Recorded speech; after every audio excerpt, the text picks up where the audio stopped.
Milling Through History presents Billy the Kid. There is perhaps no other name that is associated with the Old West than that of Billy the Kid. The notorious outlaw rose to fame just as quickly as he did disappear from it.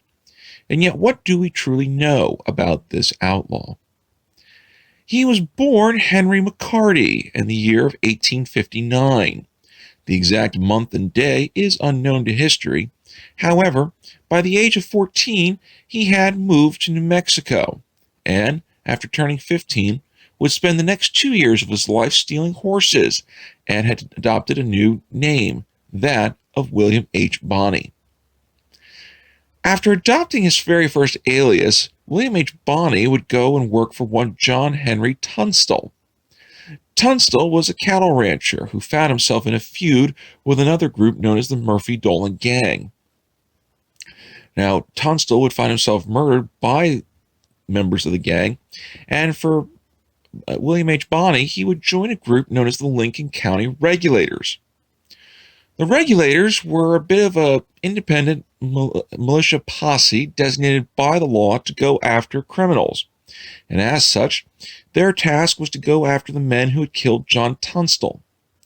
In the process of doing this, Billy would somehow find himself assuming the role of leader and would ambush the local sheriff, Sheriff Brady, and get into a shootout with bounty hunter by the name of Buckshot Roberts. On July the 14th, 1878, the Regulators, which by this time were up to about 60 men strong, got into a shootout battle with the cavalry and members of the Dolan Murphy gang.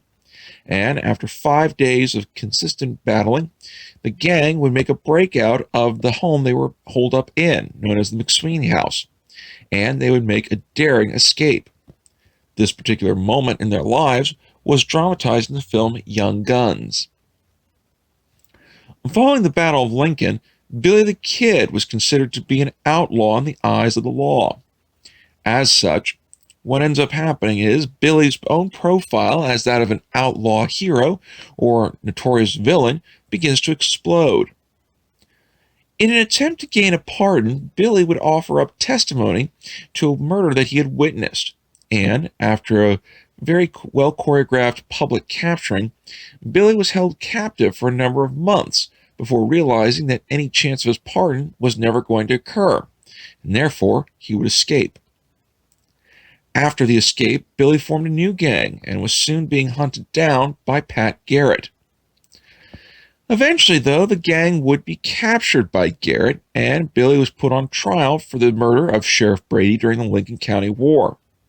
It was during this episode that the judge would famously say that Billy the Kid would hang until he was dead, dead, dead. And Billy the Kid, in natural response, went ahead and gave his own reply in the exact same manner.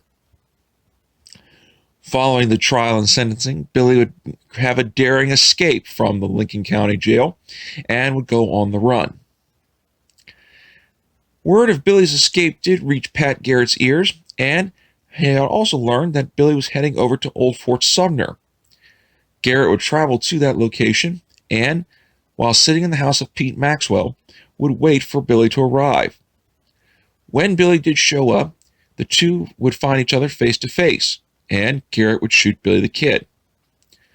A coroner's jury was very quickly formed and confirmed the body of Billy the Kid was there at Pete Maxwell's house, and he would be buried on July the 15th, 1881. Following the death of Billy the Kid, though, rumors began to circulate indicating that Billy had never died, that instead Garrett just shot a person and Billy was able to escape. However, there's never been any conclusive evidence to prove that Billy survived that night, and at this point in time, his grave can still be visited at Old Fort Sumner, New Mexico. However, ironically enough, the grave is now encased inside of a Shark Tank cell, thus ensuring that even in death, Billy cannot escape.